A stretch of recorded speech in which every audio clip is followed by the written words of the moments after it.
Hello, guys and gals, guys and ladies. Listen, thank you for listening to my show. Welcome to the show this morning.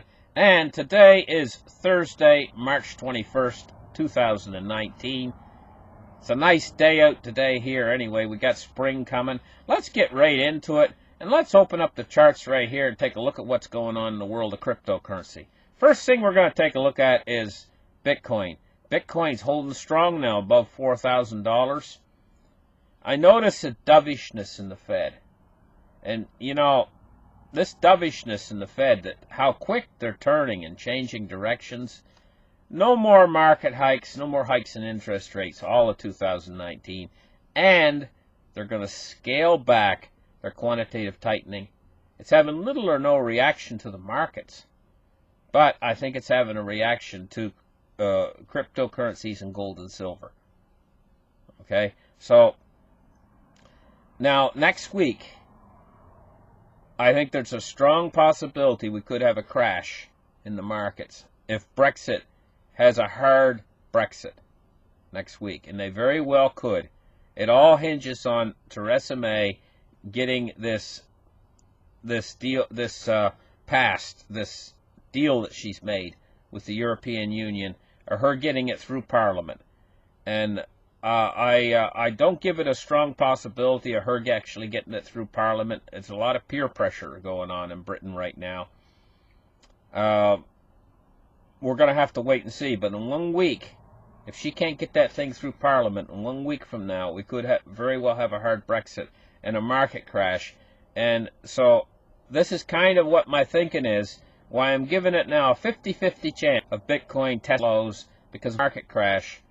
Bitcoin could test lows, 50 chance at this. Moved it up a little bit. It was 60 yesterday, 50 today. But I'm going to tell you, shortly there to come in with probably a new round of quantitative easing, and they'll have to interest rates. And that's going to be rocket fuel for cryptocurrency. Rocket fuel.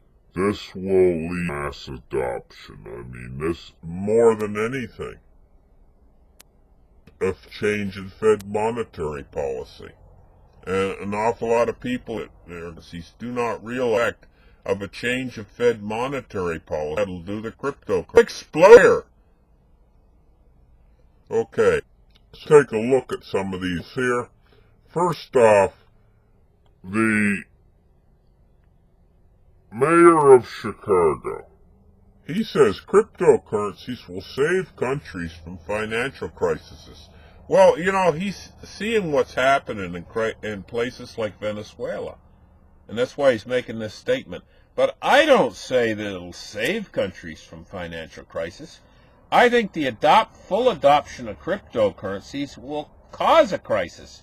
And I think that's in our future. And I think that the crisis that they could cause can be something that we're not prepared for. You know, because the world runs on fiat currencies. And if you suddenly make a shift from fiat currencies into cryptocurrencies, it's going to cause turmoil. Because everything runs on fiat. And what about all those people that don't have cryptocurrency when you make that shift? What are they going to do? Well, they're going to go out and buy it as fast as they can, and you're going to move over a shift in the mass adoption. You're talking about an awful lot of people getting left out in the cold. The people who are ignorant, who don't know about cryptocurrency, is going to lose everything. This is a wealth transfer.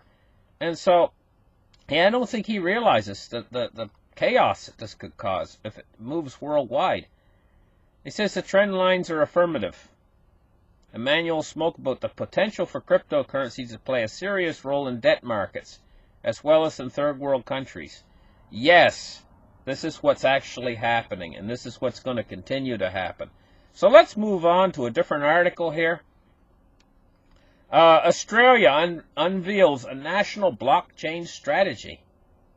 You see how governments and everything, this is the Australian government, has launched a national blockchain plan, which it hopes will bolster its fintech sector. And so everybody is moving into blockchain. They're putting money down. It says the national strategy follows a pledge of $700,000. You know, They're putting money down on the table, and they're moving into this new technology. It's making inroads, even while the price is depressed on Bitcoin.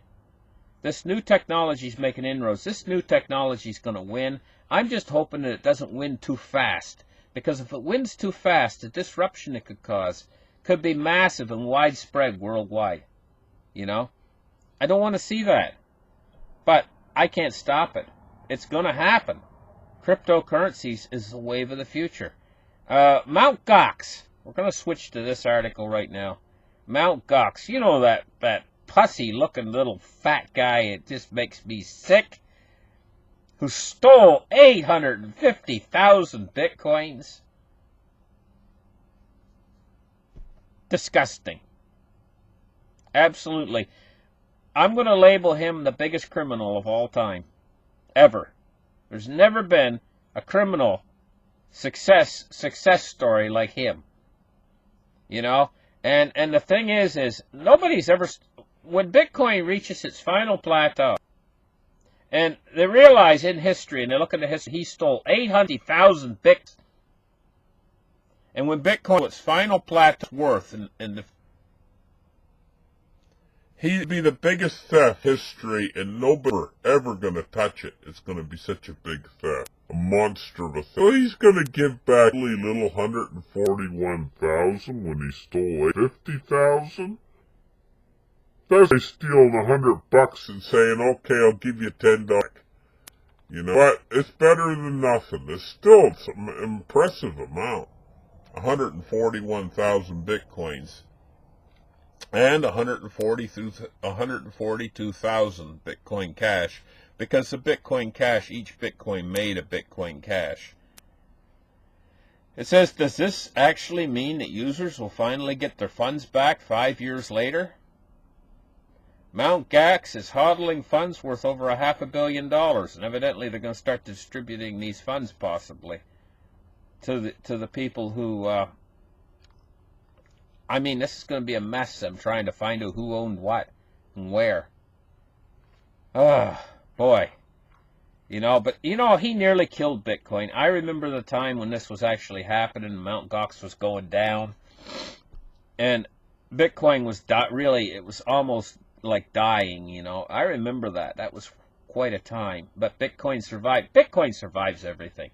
I don't, at this point, I can't see them possibly killing it. The People's Bank of China, you know, tried to kill Bitcoin.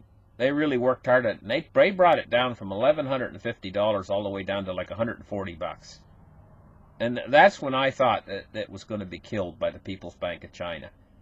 At least I was worried about that.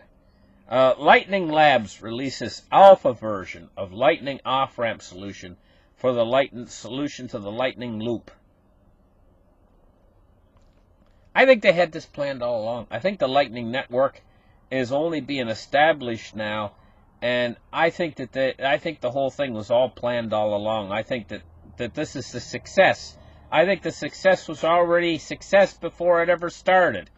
And I think that Lightning Network is the reason why I'm so much into these two coins, Bitcoin and Litecoin. Because I think the Lightning Network is going to be big in the future. I think it's going to be really big. And it's growing right now under the surface. But this is a solution here. It says blockchain development company Lightning Labs has announced the initial release of the Lightning Network off-ramp, Lightning Loop. Okay, so this is why I think they had it all planned already. They probably already had this Lightning Loop. When everybody was arguing that the Lightning Network wasn't going to work or succeed, you know, they probably already had the whole thing planned. They know. They know. You don't know. They don't let you know until the last minute, and when the whole thing's going to start to work, you know. But here they're telling you. It says the loopout function attempts to solve an issue which can affect the Lightning Network users. The post explains that after having received a certain amount via the Lightning Network, users can sometimes not receive more until he or she moves the funds on chain, which can be done with the loopout feature. Since the solution is non-custodial, the funds can be moved into any chosen address, such as an exchange hot wallet, cold wallet, or crypto fiat service.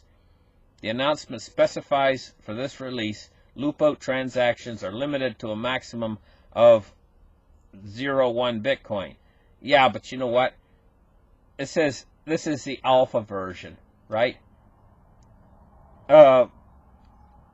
So actually, in the end, you know, when Bitcoin reaches these higher prices, even if they don't move off of 0.1, 0.1's probably a fortune, you know. So, I mean, what right now is not a lot of money in Bitcoin?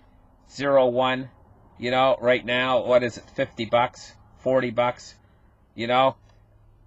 In the future, that $50 might be like 500,000 is now, you know, in the future. We got to look into the future with these things. Listen, thank you guys for listening to this report. We'll catch you guys in the very next report. And you guys have a really nice day. And remember, give me a thumbs up. Bye-bye, guys.